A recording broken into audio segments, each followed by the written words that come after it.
Según los políticos, la población mundial puede dividirse de la siguiente manera. El 90% son borregos analfabetos que solo ven fútbol y son incapaces de desarrollar espíritu crítico.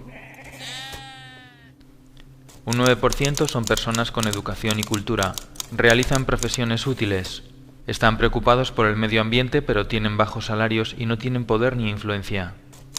Un 1% restante se queda con todas las riquezas, destruyen los recursos naturales y explotan al 99%. Esta película pretende ser lo más objetiva posible, evitando cualquier juicio subjetivo u opinión dogmática que tergiverse los hechos.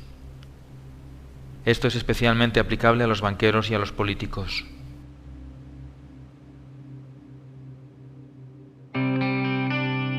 Según el Bank for International Settlements, los bancos alemanes y franceses tienen expuestos en la economía española y la italiana unos 730.000 millones de euros. Según Santa Claus, el mayor problema de la economía española es el déficit público.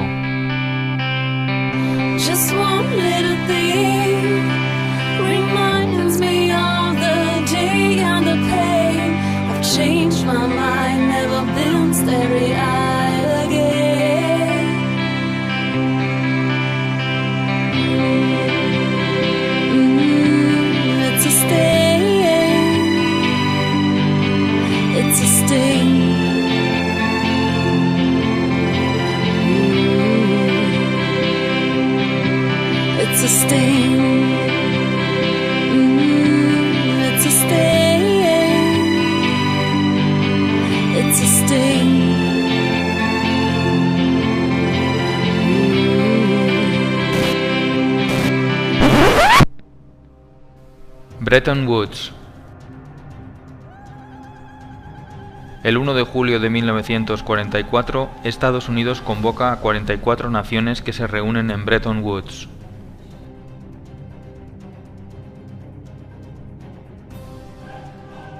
Se piensa que para llegar a la paz y a la prosperidad hay que implantar una política librecambista. En Bretton Woods se crean dos organismos clave en la economía actual: el Banco Mundial y el Fondo Monetario Internacional.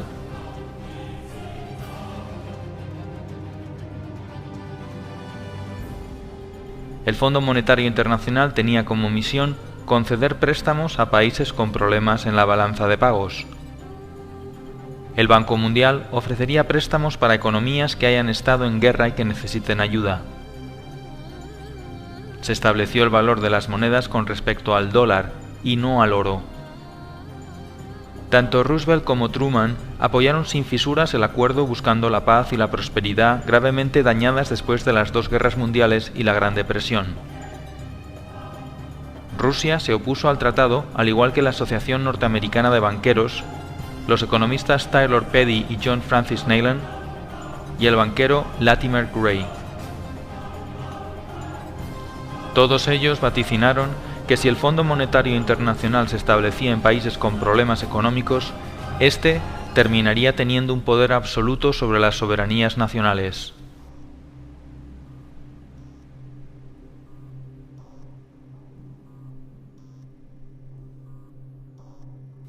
Entonces, surge una pregunta: ¿qué es el dinero?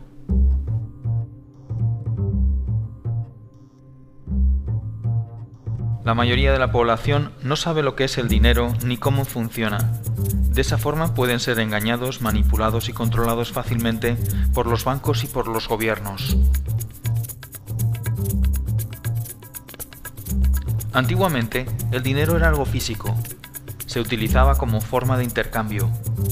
Cualquier cosa podía ser dinero: una pluma, sal, conchas marinas, semillas de cacao, arroz, ámbar, especias, cobre o también los metales preciosos. Con el tiempo aparecieron las primeras monedas y luego billetes cuyo valor se referenciaba con el oro o con la plata.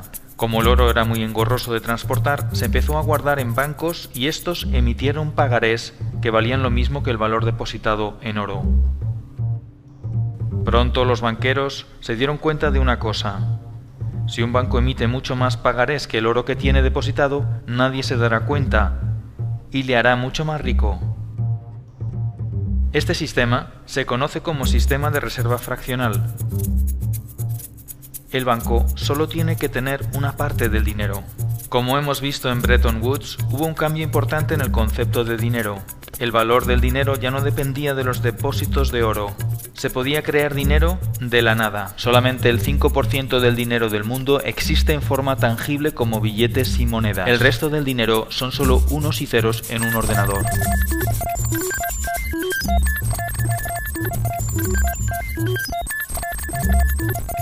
La actual política monetaria se basa en el sistema de reserva fraccionaria. Este sistema consiste en que un banco tiene derecho a prestar el dinero de sus clientes al mismo tiempo que tiene la obligación de devolvérselo cuando lo reclamen. El dinero es creado todos los días por los bancos privados en una red compleja denominada de intermediación bancaria. Cada vez que alguien pide un préstamo, el banco emite un pagaré que de la nada se convierte en dinero. Aunque se crea el dinero de esta manera, el sistema está fuertemente regulado y se basa en la confianza. Para que esto sea posible, se establece un pequeño control llamado el requerimiento fraccional de reserva. El requerimiento fraccional de reserva es el límite que impone un gobierno para la creación de dinero mediante el coeficiente de caja. El coeficiente de caja indica el porcentaje de dinero que un banco debe mantener en reservas líquidas y se calcula mediante la siguiente fórmula. Según el reglamento 1745/2003 del Banco Central Europeo, el coeficiente de caja está en un 2%. Sin embargo, según el artículo 4, los depósitos a plazo a más de 2 años se les aplica un coeficiente de un 0%. Esto quiere decir que se puede crear dinero de la nada ilimitadamente sin generar depósitos de reserva. El único límite en el mercado interbancario será el definido por el efecto multiplicador del dinero, pero en la práctica no hay límite.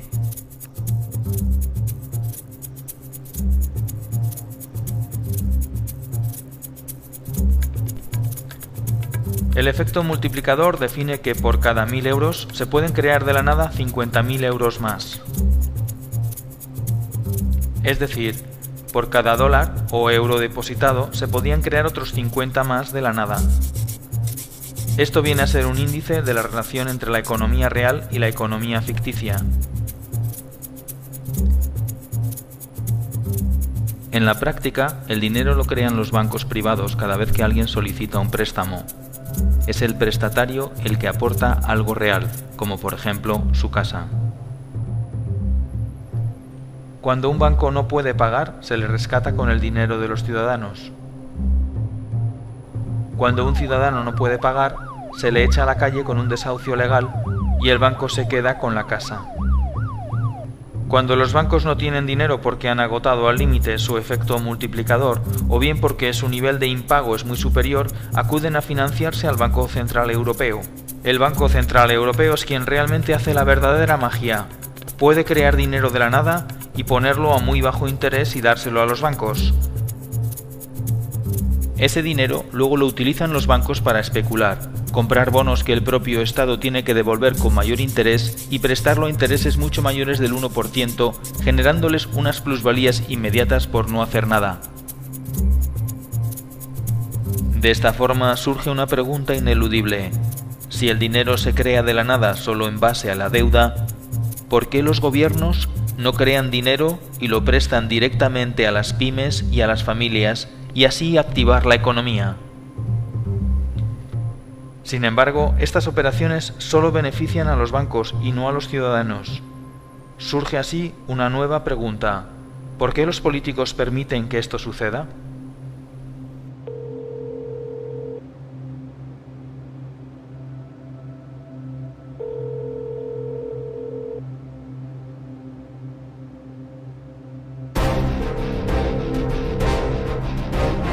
Teoría de las puertas giratorias. Los políticos gastan el dinero público en proyectos, endeudándose, pidiendo dinero a bancos que crean el dinero de la nada, pero que cobran intereses haciéndoles un favor.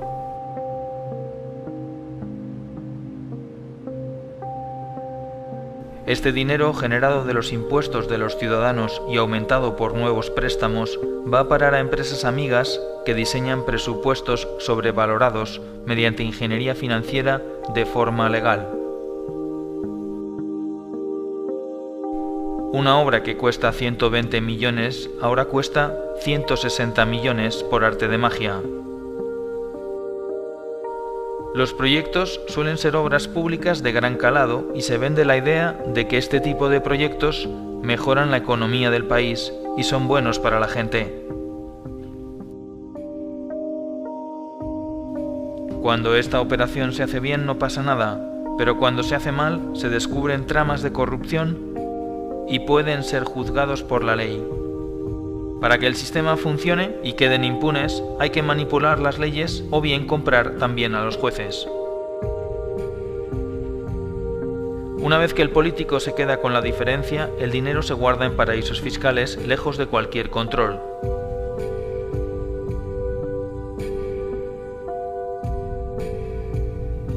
Las cantidades son tan grandes que incluso vale la pena pasar unos años en la cárcel.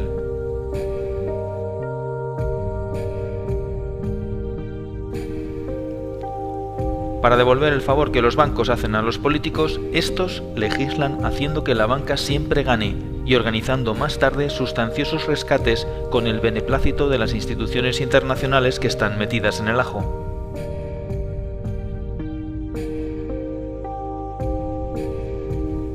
A veces es un banco, otras veces es una multinacional, otras una gran constructora. Con estas operaciones se genera un déficit público insostenible, que no es otra cosa que una deuda contraída de la nada a través de un banco. Todo se hace muy complicado para que nadie lo pueda entender. Obviamente, no hay dinero para pagar porque se han contraído deudas inabarcables. Se vende la idea de que hemos vivido por encima de nuestras posibilidades. Como solución, se acude entonces a un rescate. El Fondo Monetario Internacional rescata al país priorizando el pago de la deuda e incluso cambiando la Constitución. Pero para aprobar el nuevo préstamo, que también se crea de la nada, se exige al país que aplique unas medidas que garanticen el pago de la deuda. Las medidas van destinadas a esclavizar a la clase media mediante la bajada de salarios y el cese de los derechos adquiridos. Se privatizan los activos del gobierno y estos pasan a manos privadas, a precio de chollo. Una vez que los políticos acaban su mandato, se incorporan como consultores a alguna de las empresas o bancos a los que han hecho un favor. Muchos de los altos directivos de empresas como Goldman Sachs, Lehman Brothers, JP Morgan, Morgan Stanley y los grupos energéticos terminan trabajando en los diferentes gobiernos y viceversa, confirmando una vez más la teoría de las puertas giratorias.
Da igual que sean de un signo o de otro, de derechas o de izquierdas, demócratas o republicanos, progresistas o conservadores. La realidad económica nos señala que los políticos, en lugar de prestar sus servicios a la ciudadanía, al 99%, la prestan al 1%.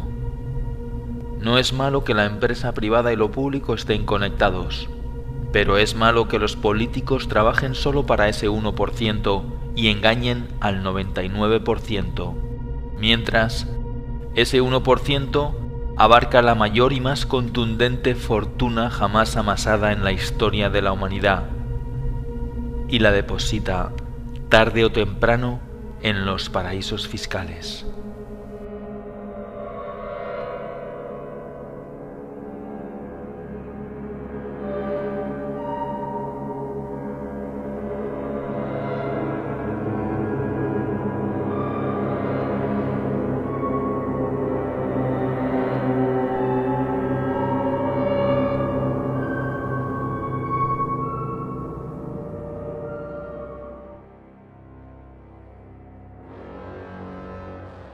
La gran mayoría de las empresas que cotizan en el IBEX 35 tienen presencia en los paraísos fiscales.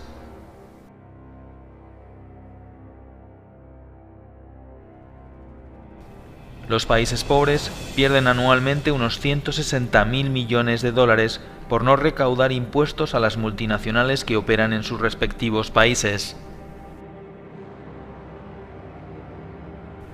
Según Eurostat, las inversiones financieras destinadas a los paraísos fiscales provenientes de la Unión Europea en el año 2011 ascendieron a 58.900 millones de euros. Según The Global Financial Integrity, en el año 2009, los flujos de capital que acabaron en paraísos fiscales fueron un total de 903.000 millones de dólares. Si todo el dinero destinado a los paraísos fiscales pagara impuestos, se podrían lograr los objetivos del milenio.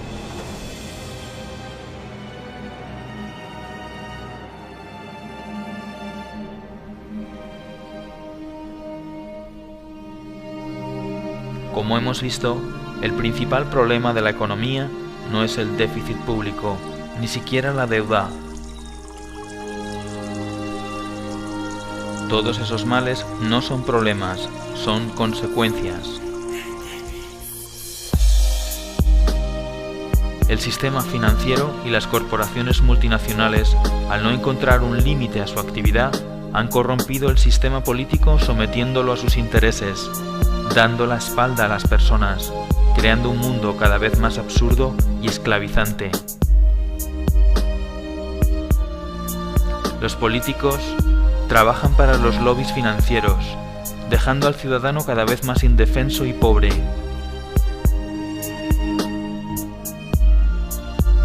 Dos tercios de los habitantes de nuestro planeta son pobres, y más de 1.000 millones de personas conviven con la malnutrición y el hambre. Y mientras, se inyectan miles de millones de euros a los bancos.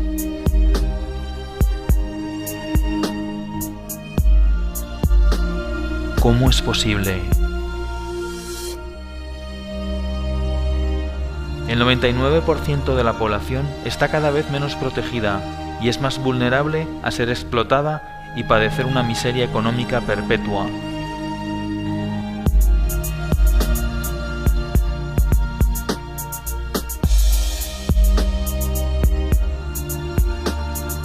No es una crisis, es la mayor estafa de la historia. Todo por culpa de unos pocos que manipulan la economía y las leyes a su antojo. Entonces, surge una nueva pregunta, tal vez la última. ¿Qué podemos hacer?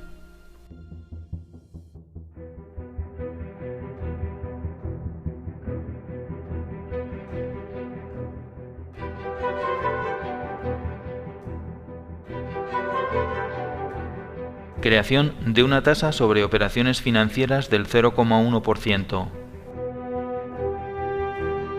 Establecer un sistema de deuda odiosa para los casos de corrupción con un tribunal independiente que lleve a cabo auditorías sobre la deuda y sus acreedores. Acabar con el secreto bancario. Limitar la actividad de los paraísos fiscales mediante impuestos al capital circulante del 30%. Presionar a los partidos políticos para que reorienten sus políticas a favor del bienestar de los ciudadanos. Apoyar asociaciones que persigan una justicia más independiente del poder político y económico. Utilizar la banca ética.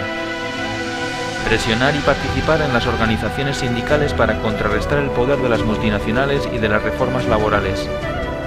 Participar y apoyar organizaciones que fomenten la solidaridad y el comercio justo. Pon en marcha una iniciativa legislativa popular. Entérate de cuáles son las condiciones concretas en tu país. Participar y apoyar organizaciones que protejan el medio ambiente y propongan un modelo de crecimiento sostenible. No votes a los partidos mayoritarios. Lee libros e infórmate sobre la realidad.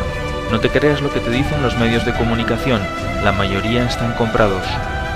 Piensa que la pasividad y el escepticismo son cómplices de la corrupción. Afíliate a un partido con el que estés en desacuerdo y trata de cambiarlo desde dentro. No utilices la violencia, utiliza la cabeza. Somos el 99%. Tenemos mecanismos para contrarrestar el poder.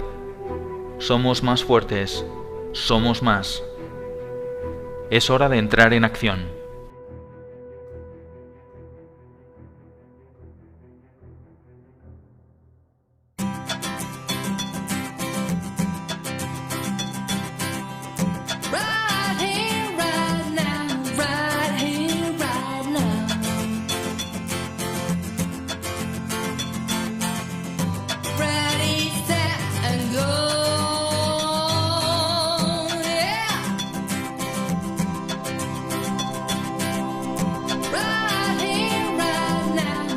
Millennium development project 8 बैनुल-अक़वामी तरक्याती मनाज़िल हैं जिन्हें सरकारी तौर पर करारदाद की शक्ल में अक़वामी मुत्तहिदा के मिलेनियम समिट के बाद अपनाया गया था।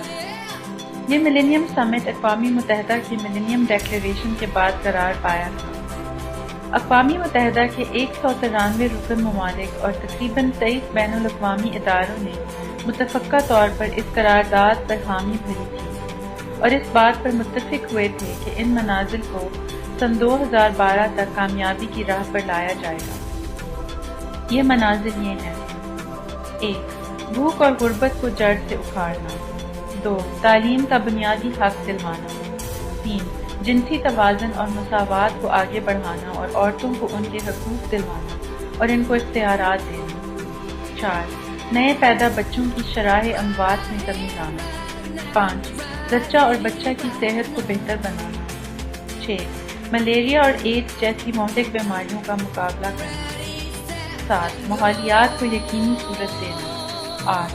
दुनिया भर में लोगों को तरक्याती हिस्सादारी देना।